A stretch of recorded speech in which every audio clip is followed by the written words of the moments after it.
আসসালামু আলাইকুম প্রিয় শিক্ষার্থী, ইজি পাঠশালার পক্ষ থেকে আপনাদের সবাইকে বাংলা উচ্চারণের একটি দুর্দান্ত ক্লাসে স্বাগত জানাচ্ছি। আমি আহমেদ সোহাগ। আমরা ইতোমধ্যে বাংলা ধ্বনি বা বর্ণের উচ্চারণ যে প্রক্রিয়া, সেই প্রক্রিয়ার অনেকগুলো ক্লাস আপলোড দিয়েছি। আজকের ক্লাসটা যারা করতে বসেছেন নতুন, তাদের কাছে অনুরোধ থাকবে অবশ্যই আপনারা পূর্ববর্তী ক্লাসগুলো একদম পর্ব 1 থেকে শুরু করে এই পর্যন্ত দেখবেন এবং পরবর্তী পর্বগুলো দেখবেন, তাহলেই আপনি উচ্চারণের সমস্যাগুলোর সহজ সমাধান করতে পারবেন। ইজি পাঠশালার ক্লাসগুলো যদি আপনার ভালো লেগে থাকে তাহলে অবশ্যই লাইক, কমেন্ট, শেয়ার করে সাবস্ক্রাইব করতে ভুলবেন না। পাশাপাশি আপনার সহপাঠী, ছোট ভাই বোন, জুনিয়র এবং শুভাকাঙ্ক্ষীকে জানাতে ভুলবেন না। ধন্যবাদ। ক্লাস শুরু করছি। আজকে আমরা আলোচনা করব হচ্ছে ব ফলার উচ্চারণ। ক্রমান্বয়ে আমরা ফলার সবগুলো উচ্চারণ আলোচনা করছি। আজকে আমরা ব ফলার উচ্চারণ আলোচনা করছি। ব ফলাটা শব্দের 3 জায়গায় ব্যবহৃত হতে পারে। এটা হচ্ছে আমাদেরকে প্রাথমিকভাবে মনে রাখা উচিত। একটা হচ্ছে শব্দের প্রথমে, শব্দের কোথায়? প্রথমে। আরেকটা হচ্ছে শব্দের মাঝে, আর আরেকটা কোথায়? শেষে।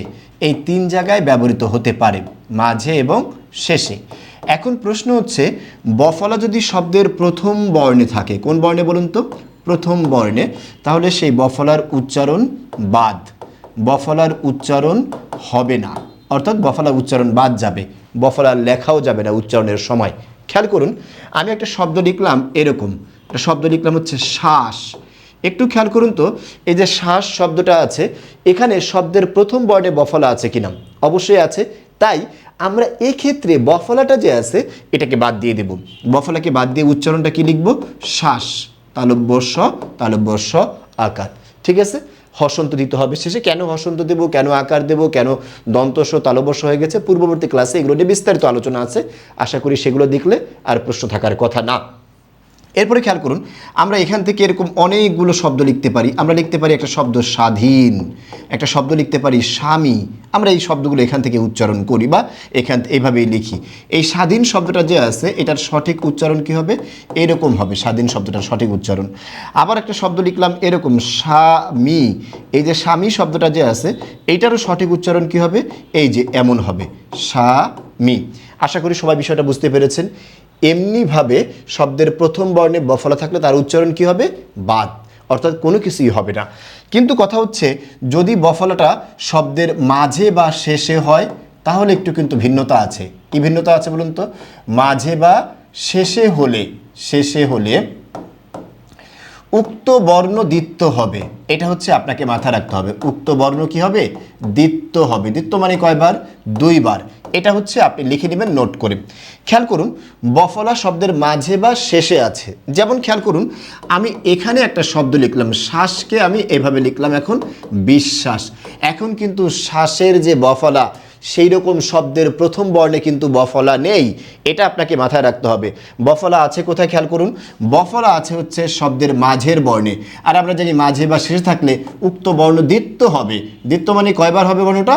2 বার হবে। 2 বার। তাহলে আমি স লিখলাম বিশ্বা, এই যে, আর এই দন্ত স আছে, উচ্চারণের সময় পরিবর্তন হয়ে তালবর্ষ হবে। কথা কি ক্লিয়ার? আমি একটা শব্দ লিখলাম হচ্ছে বিশ্ব। এই যে দেখুন, এই বিশ্ব শব্দটা যে আছে, এটার উচ্চারণ কিন্তু ঠিক সেম, একই রকম হবে, বিশ্ব। এভাবে আপনি উচ্চারণটা করতে পারেন। যতগুলো জায়গায় এরকম শব্দের মাঝে অথবা শেষ বর্ণে আপনি বফলা পাবেন, সবগুলো জায়গায় আপনি বফলাযুক্ত বর্ণটাকে দ্বিত্ব উচ্চারণ করবেন। আচ্ছা, খেয়াল করুন, এখন আরেকটা রুলস দেখবো আমরা। সেটা হচ্ছে, এই যে বললাম মাঝে বা শেষে থাকলে দ্বিত্ব হয়, কিন্তু কিছু বর্ণ আছে যেগুলোর সাথে সাধারণত দ্বিত্ব হয় না। আপনারা রুলসটা একটু লিখে নেন দ্রুত। রুলসটাই হচ্ছে এরকম, ত স্থানীয় দয়ের সাথে বফলার উচ্চারণ ব হবে। মনে রাখতে হবে, সাথে বফলার উচ্চারণ হবে। উচ্চারণ হবে মানে বুঝতে পেরেছেন আশা করি। উচ্চারণ হবে মানে হচ্ছে ওই বর্ণটার উচ্চারণ ওই বর্ণের মতোই হবে। কেমন দেখুন, আমি আপনাকে আগে একটু বুঝিয়ে নেই বিষয়টা। ত স্থানীয় দ, যে এই কথাটা দ্বারা আমি আসলে কি বুঝাতে চেয়েছি, এটা আপনি সব জায়গায় এরকম পাবেন না মেবি। খেয়াল করুন, এখানে ত স্থানীয় দ মানে হচ্ছে সন্ধির সময় আমরা অনেক ক্ষেত্রেই তকে দ বানিয়ে ফেলি। এইরকম দয়ের কথা বলছি। যেমন দেখুন, আমরা একটা শব্দ লিখলাম এখানে উদ যোগ বাস্তু, এরকম একটা শব্দ লিখলাম উদ যোগ বাস্তু। বাস্তু মানে হচ্ছে বাসা বা আবাসের স্থল। এখন দুটাকে একত্র করলে কি হয় বলুন তো? সমান সমান দিলে কি হবে? উদ্বাস্তু। আপনি একটু ভালো করে খেয়াল করবেন, এই যে উদ্বাস্তু শব্দটা যে আছে এখানে কিন্তু আপনি একটি বফলা দেখতে পাচ্ছেন। এবার আমাকে বলুন তো ভাই, এই যে বফলাটা যে আছে এই বফলা কার সাথে আছে? দয়ের সাথে। এখন প্রশ্ন হচ্ছে, এই দ কি শব্দের মধ্যে প্রকৃত দ নাকি তয়ের স্থানে পরিবর্তন হয়ে দ আসছে? এটা খেয়াল করছেন? সন্ধির মাধ্যমে তয়ের স্থানে পরিবর্তন হয়ে দটা হয়েছে। তাহলে এটাকে আমরা বলতে পারি কি? তয় স্থানীয় দ। কি স্থানীয় দ? তয় স্থানীয় দ। আর আমরা জানি তয় স্থানীয় দয়ের সাথে বফলার উচ্চারণ হয়, তাই এক্ষেত্রে এটার উচ্চারণটা কি হবে জানেন? উদ বাস তু, এটা হবে এটার সঠিক উচ্চারণ, উদ্বাস্তু। আরও একটু দেখেন, আরও একটা শব্দ খেয়াল করেন, তাহলে আরেকটু ভালো বুঝবেন। আমি একটা শব্দ বললাম এরকম উদ যোগ বেল সমান সমান কি বলুন তো? উদ্বেল। এরকম শব্দটা উদ্বেল। এবার একটু দেখুন তো এখানে কি কোনো দ আছে? দ কিন্তু এখানে নাই।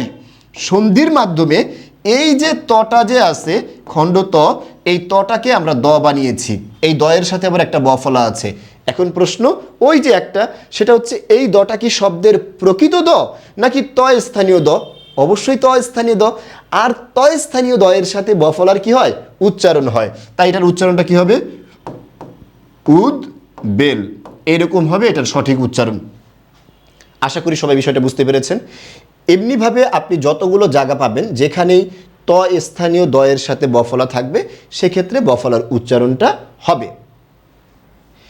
এরপরের রুলসটা হচ্ছে একটু খেয়াল করতে হবে, একই রকমভাবে আমরা মাত্র দেখি ত স্থানীয় দ, আবার ঠিক একই রকম আরেকটা আছে হচ্ছে ক স্থানীয় গ।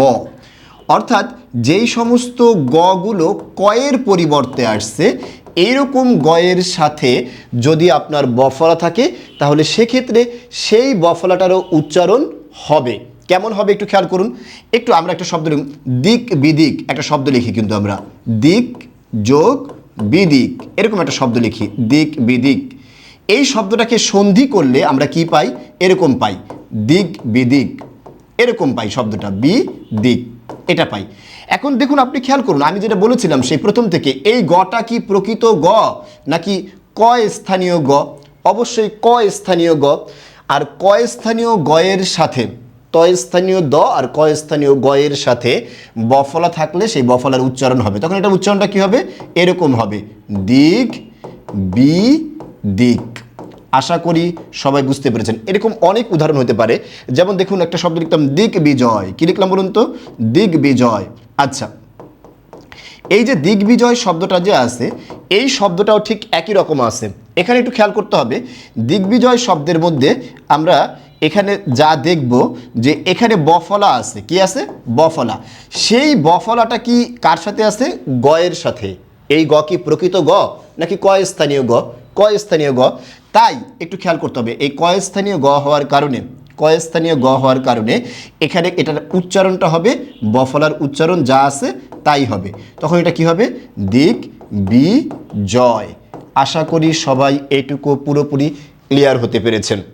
এরপরে আমরা আরেকটা রুল দেখব, সেটা হচ্ছে কিছু বর্ণ আছে যার সাথে বফলা যুক্ত হয়ে থাকলে তার উচ্চারণটা হয়। কি কি খেয়াল করুন। একটা হচ্ছে ব, বয়ের সাথে বফলা যুক্ত হয়ে থাকলে সেই বয়ের উচ্চারণটা হবে। আবার একটা হচ্ছে ম, ময়ের সাথে বফলা হলেও কিন্তু সেই বফলাটার উচ্চারণ হবে। কেমন খেয়াল করুন। আচ্ছা, সাথে বফলার উচ্চারণ হয়, বফলার কি হয়? উচ্চারণ হয়। সবাই লিখে নিয়েছেন আশা করি। যদি লিখতে না পারেন তাহলে অবশ্যই ভিডিও পজ করে আগে লিখে নেবেন। যেমন দেখুন আমি একটা শব্দ লিখলাম আব্বু। এই যে আব্বু শব্দটা যে আছে, আব্বুকে যদি আমরা এখানে আমরা দেখতে পাচ্ছি বফলা যুক্ত হয়েছে কার সাথে? বয়ের সাথে। তাই এটার উচ্চারণটা কি হবে? যা আছে তাই। অর্থাৎ এখানে বফলার উচ্চারণ বয়ের মতো হবে, দ্বিত্ব প্রয়োজন নেই, দ্বিত্ব করলে ওইটাই হইতো।